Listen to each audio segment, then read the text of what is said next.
All right, Susie, it was a fantastic win last week against Worcester. You must be pleased. That must be a kickstart to the season for the girls. Yeah, it really was. I mean, it's game 3, but you're right, it was a proper kickstart. And Worcester are not a poor side, but we played well, which is always pleasing. Not perfectly, but we put some good stuff together, and therefore we're able to really impose ourselves on Worcester, and we came out with a good result.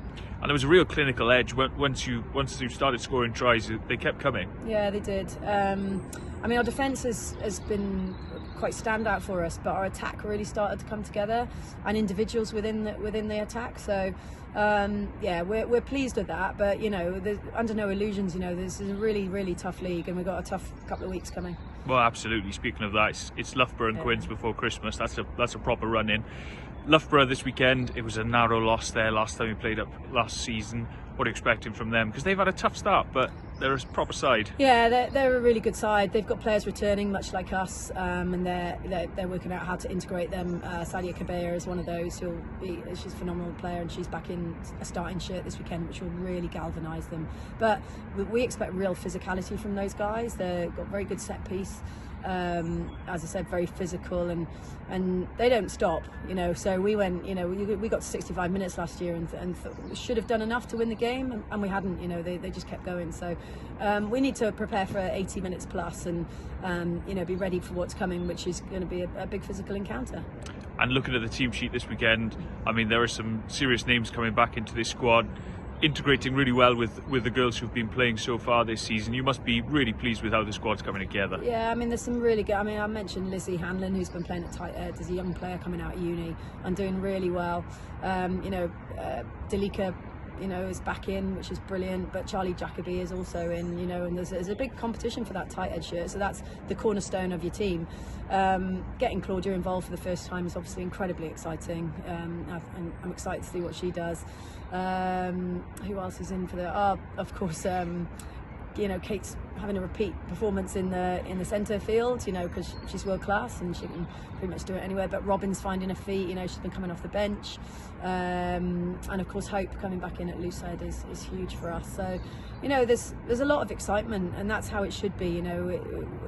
The girls are brilliant because they see it as a privilege every time we step on the field, and that's exactly how sport should be, because we're semi-pro, we're not fully pro. So we like to take advantage, we like to enjoy each other's company on and off the field, and if you're performing well, then you tend to enjoy both sides.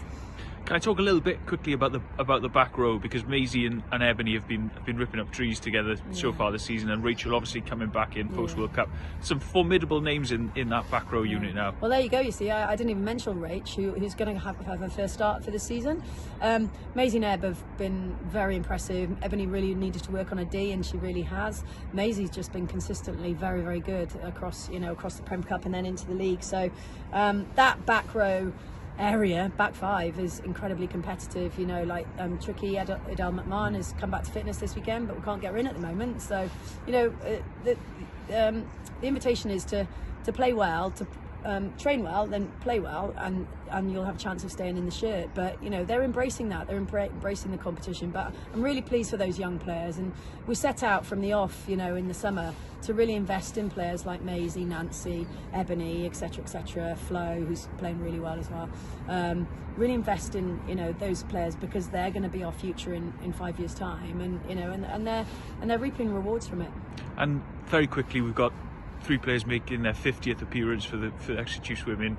I mean, that seems to have come around so quickly, but I mean, you must be really proud of all of them, and to see them come together and play so well for the Chiefs shirt. Poppy's immense. She's captaining the team. She's also leading the uni. She's doing this. She's doing that. She's doing everything, and she wasn't sure when we first started, but then she quickly thought, oh, actually, I fancy a bit of that. So she's been amazing and continues to be amazing and lead from the front. And we've already touched on Ebony, who's really grown into the Chiefs shirt, and of course Merrin in the backfield.